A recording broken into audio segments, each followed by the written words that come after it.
예, 이번 산불은 퍼져나간 속도 또 그리고 규모 면에서 유례를 찾아볼 수 없을 정도입니다. 윤영탁 기자와 한 걸음 더 들어가 보겠습니다.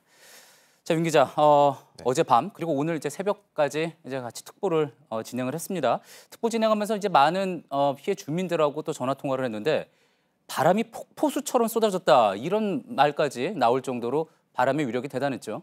맞습니다. 그런 제보 영상들이 많이 있었습니다. 일단 강원 영동 지역의 산불 영상을 좀 모아봤는데요. 좀 보시면서 얘기를 나누겠습니다. 예. 모두 화면에서 보기에 오른쪽으로 지금 나무가 흔들리고 또 불길이 번지고 연기가 흐르는 모습을 볼 수 있습니다. 이게 나무가지가 상당히 흔들리는 것으로 봐서 바람의 속도를 가늠해 볼 수가 있군요. 맞습니다. 방향 자체도 동쪽으로 흐르는 건데요. 예. 서쪽에서 부는 바람, 그러니까 서풍이 이번 대형 산불의 주범이라는 뜻입니다.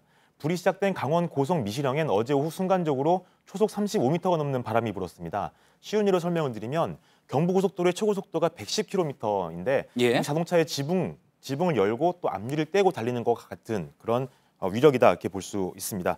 불이 본격적으로 번진 어젯밤과 오늘 새벽에도 초속 20m 안팎의 강한 바람이 불었는데요.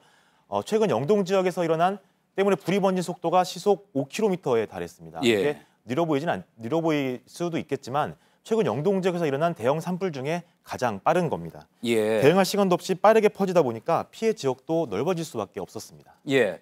어제 윤영탁 기자가 이제 양간지풍 이야기를 했습니다. 그러니까 이제 한반도 남쪽에는 고기압이 있고 북쪽에는 저기압이 있다 보니까 그 발생하게 되는 바람을 이야기한다고 했죠.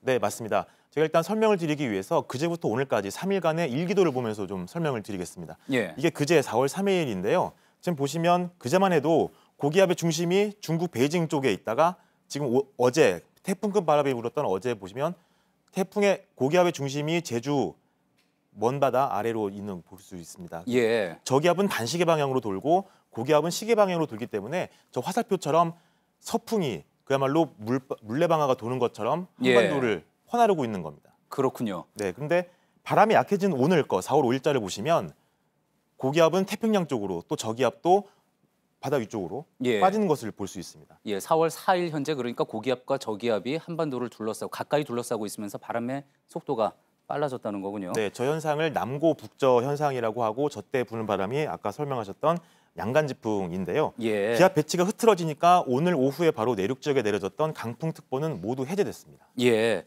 자, 이게 봄철에 자주 일어나는 어떤 기압 배치라고 들었습니다. 그렇다 그러면 이번처럼 태풍급 바람이 앞으로도 이제 또 불 수 있다고 예상을 할 수가 있을까요?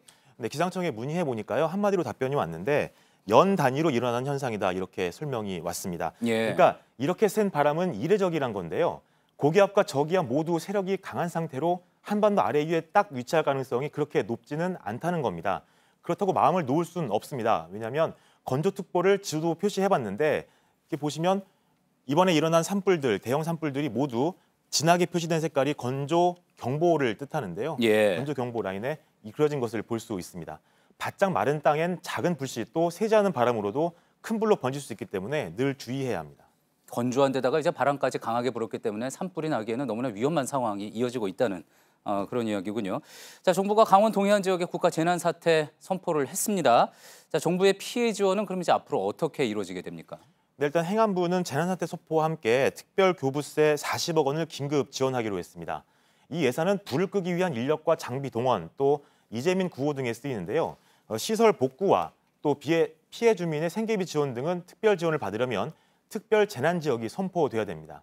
지난 포항지진 때 경우를 보면 주택이 완파됐을 때도 지원금이 900만 원 정도로 많지 않았습니다. 나머지는 민간 화재보험으로 피해를 보상을 받아야 되는데 가입이 안 돼 있으면 피해를 떠날 수밖에 없는 실정입니다. 예, 사회부 윤영탁 기자였습니다.